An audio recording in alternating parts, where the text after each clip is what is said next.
diplomático y justo vamos a conversar con él acerca de este tema. Muy buenos días, gracias por tomar la llamada. Un gusto hablar con ustedes. Bueno, me gustaría primero si nos cuenta un poquito cuál es exactamente la situación en Venezuela, cómo se ve sobre todo en el sur del continente y también, bueno, pues qué implicaciones podría tener antes de entrar sobre la lectura que le ha dado pues el mundo justamente a lo sucedido con la autoproclamación de la presidencia de Guaidó. Yo entiendo que en Venezuela en los últimos tiempos ha habido un proceso de agitación política permanente que se inició ya todavía estando Chávez vivo, cuando la oposición eligió no presentarse a una elección y se ausentó de la misma y quedó una Asamblea Nacional Constituyente integrada solo por allegados al chavismo y del chavismo directamente. Pero de ahí en más ocurrieron una serie de acontecimientos después de la muerte del comandante Chávez y la asunción de Maduro, y allí hubo un problema realmente muy grave con respecto a una confrontación de poderes entre lo que sería el Poder Judicial y la Asamblea Nacional Legislativa electa ahora sí con la participación de la oposición y con mayoría opositora estando Maduro como presidente. Eso llevó posteriormente a una declaración que la declaró en realidad de alguna forma sin validez, y se llamó a esa elección de la Asamblea Constituyente. La Asamblea Constituyente hace una reforma constitucional y convoca elecciones, y luego Maduro gana por una amplísima mayoría, prácticamente sin oposición y sin participación de la oposición en esa elección. La situación es muy compleja. Yo estoy convencido de que en Venezuela, desde el punto de vista por lo menos del ejercicio democrático, hay enormes y graves falencias, desconocimientos de derechos civiles y políticos, y también violaciones a los derechos humanos. Al mismo tiempo que entiendo que la oposición en general ha incurrido también en actitudes absolutamente no democráticas y ha tenido actitudes permanentemente alteradoras del orden normativo vigente en Venezuela.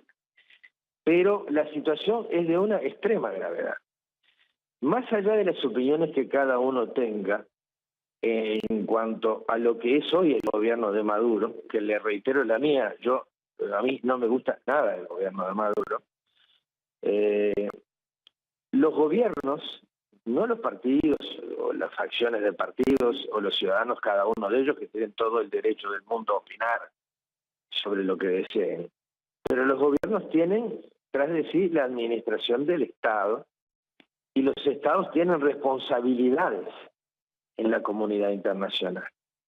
Y hay dos principios fundamentales que adquirieron un valor muy especial, sobre todo después de la Segunda Gran Guerra Mundial, en donde murieron decenas y decenas de millones de personas, que son el principio de no intervención y el principio de respeto a la autodeterminación de los pueblos, que fue visto como uno de los elementos contribuyentes a disminuir tensiones o a tratar de evitar agregar tensiones y defender, promover e impulsar la paz y no la guerra. Y en base a ese principio es que yo creo que la comunidad internacional debería estarse moviendo y tratando de ayudar a encontrar un camino de entendimiento. Yo sé que ha habido varios intentos de diálogo, pero así como han fallado, bueno, no veo por qué no intentar nuevos para tratar de que tengan éxito, porque ese es el camino. Y hay otro factor. ¿Me están escuchando? ¿Hola? Sí, lo escuchamos. Ah, perdón. Sí. No, estaba preocupado por eso. Y hay un factor que debe llevar a la responsabilidad de los estados. En el caso uruguayo es una tradición que los levita a Uruguay. Uruguay tendría que estar pronunciándose sobre varios gobiernos que a nuestro juicio no cumplen con los estándares democráticos que nosotros entendemos deberían cumplir en el ejercicio democrático, más allá de su cuestionada o no legitimidad de origen democrático de cada uno de ellos. En el continente y fuera de él. Nosotros tenemos, para ponerle un ejemplo, estimada periodista, relaciones plenas con Arabia Saudita. Tenemos una embajada en Riad. Y en Arabia Saudita hace poco se acaba de cometer lo que todas las informaciones internacionales parecen indicar que fue un crimen monstruoso en el consulado, en la capital de Turquía, en el consulado saudí, y que fue el descuartizamiento de un periodista que cuestionaba a la dinastía que gobierna por orden divina, porque es un régimen teocrático, Arabia Saudita. Hasta no hace mucho tiempo, en Arabia Saudita, lapidaban a las mujeres en las plazas públicas por adúlteras.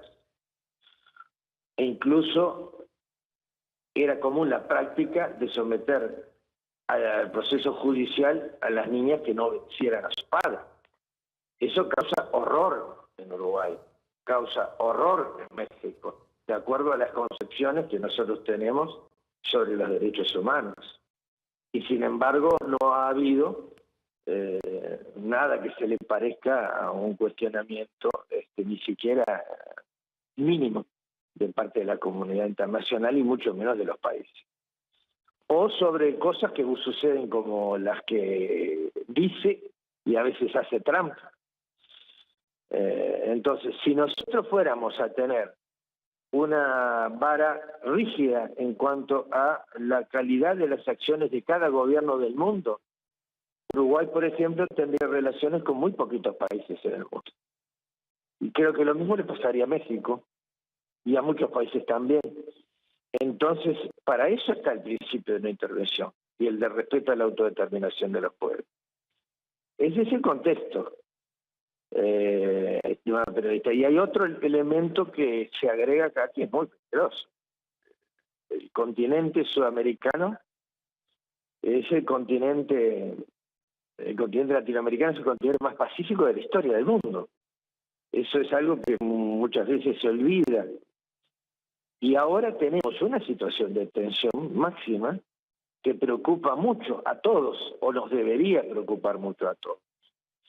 Venezuela está armada con un equipamiento de última generación por parte de Rusia y tiene un apoyo financiero enorme de parte de China. Colombia tiene una armada que es de las más modernas del continente, si no la más moderna de Sudamérica. Brasil tiene una enorme fuerza armada. Ambos países tienen amplias fronteras terrestres con Venezuela. Sí. Hay miles y miles de migrantes cruzando por esas fronteras. Hay una fuerza multinacional que está trabajando en el Amazonas con una presencia importantísima de Estados Unidos. Don Carlos, y a esto se le agrega...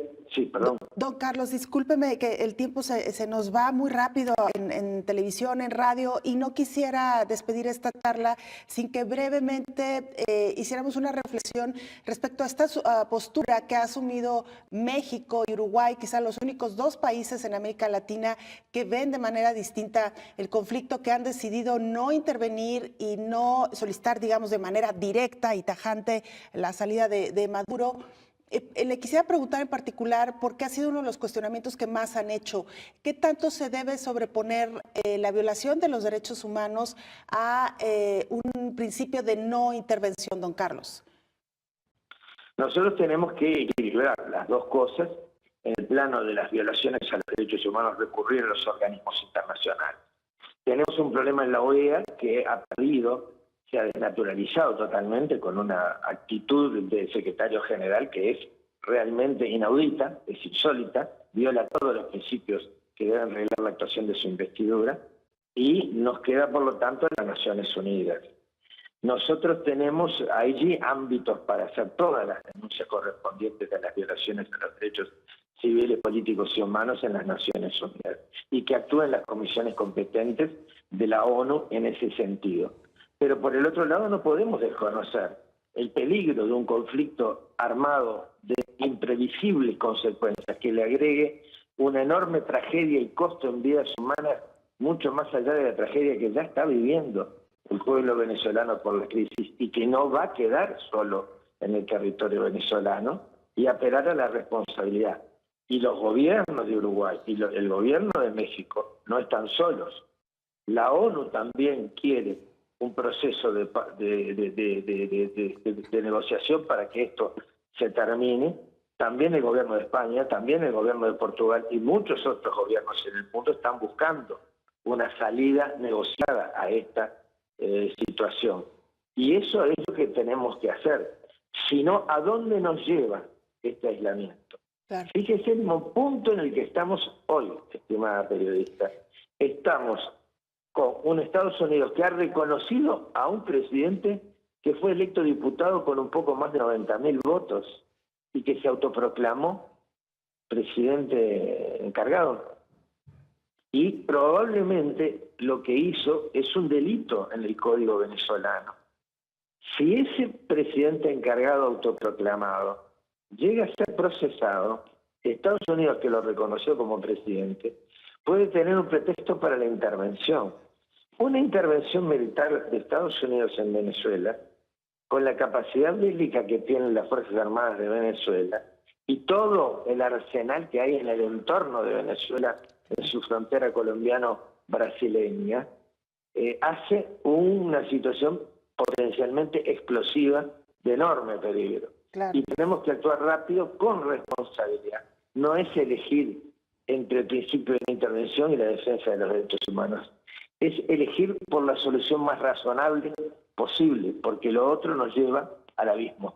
Totalmente. Don Carlos, y recordar que Venezuela, Colombia y Brasil son países fronterizos que además cuentan con un ejército de primer nivel. Ahí, como usted lo mencionaba, pues esto pudiera generar una bomba de tiempo que vale y merece la pena analizar con mayor profundidad. Don Carlos, ha sido un gusto escucharle. Esperemos que no sea la última ocasión y ya tendremos oportunidad de contactarlo de nueva cuenta. Muchas gracias. Un honor para mí y mucho gusto. Gracias.